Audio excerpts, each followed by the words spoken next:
वसई विरार महापालिका परिवहन सेवेतील कर्मचाऱ्यांनी विविध मागण्यांसाठी आज आंदोलन पुकारलं। वसई पूर्वेतील सातिवली येथील मनपा बस डेपोमध्ये बसगाड्या उभ्या करून कर्मचाऱ्यांनी आंदोलन केलं। मोठ्या संख्येने परिवहन कर्मचारी या आंदोलनात सहभागी झाले होते।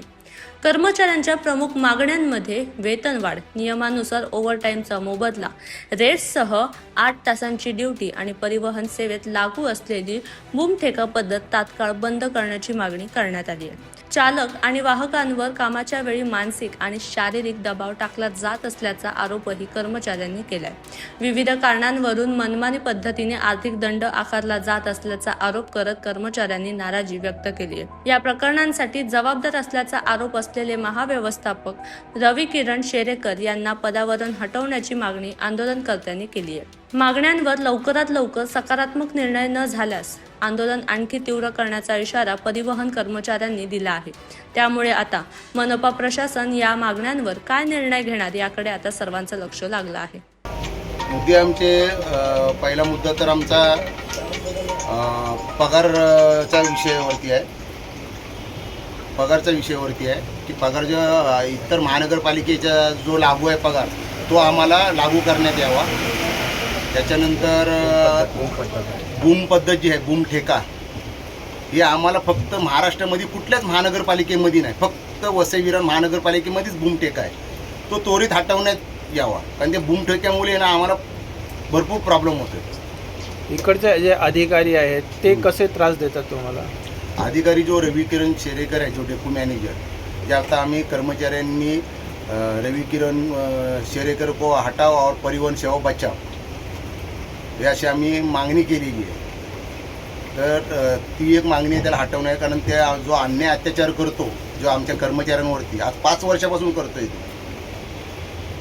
आपण हे जे हडताल केली केव्हापर्यंत राहणार आहे? हे हडताल जोवर आमच्या मागण्या पूर्ण होत नाही तोवर आमचा हडताल चालू असेल। पगार वाढ और सिर्फ पगार ही या और कुछ? और जो मांगनी है वो इसके ऊपर सब लिखा हुआ है। नहीं, आप बताइए ना। ये सब की ये पूरा होना मांगता है, हमारी खाली यही मांग है। और ये मांग रीतसर है, कोई हम गैर नहीं मांग कर रहे, क्योंकि ये 17-18 हज़ार में पगार थोड़ी घर तो चलता ही नहीं है हमारा, ऊपर से इतना तकलीफ है। यहाँ के जो पदाधिकारी हैं उनसे भी लोग परेशान हैं। किस प्रकार की परेशानी देते हैं वो?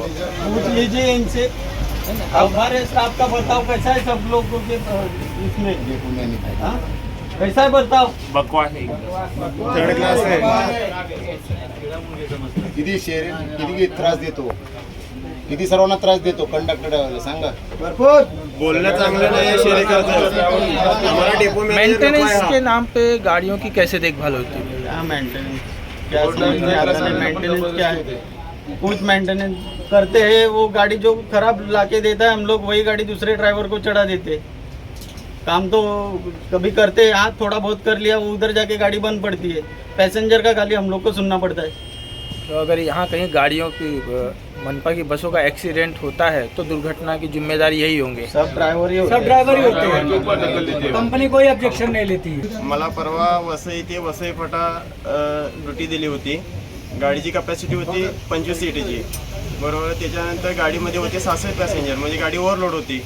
त्यामुळे गाडी 10च्या स्पीडला होती आणि गाडीचे पाठी तुटल्यामुळे मी वरच्या सरांना कॉल केला, त्यांनी डेपोमध्ये गाडी बोलवली, मी डेपोमध्ये घेऊन आलो। दुसऱ्या दिवशी माझ्यावर जबरदस्ती, माझी काहीही चुकी नसताना 1000 रुपये मला फाईन लावला।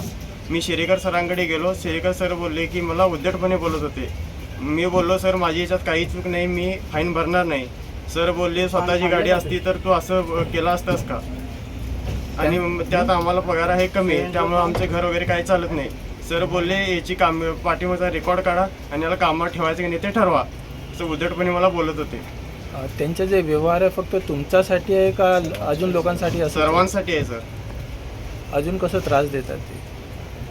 अजून काय फेऱ्या तर ट्रॅफिकमुळे पूर्ण होत नाही, तरी पण त्यांनी पण फेऱ्या पूर्ण करून द्यायच्या म्हणून सांगत होते। गाडी खराब झाली तरी त्यांनी फाईन आमच्यावरच मारता, आमची काही चुकी नसताना। आणि गाडी मेंटेनन्स कसं आहे? अहो गाडीचं मेंटेनन्स काहीच ओके नाही आहे, गाडीचे ब्रेक पण लागत नाहीत। एक गाड़ी तो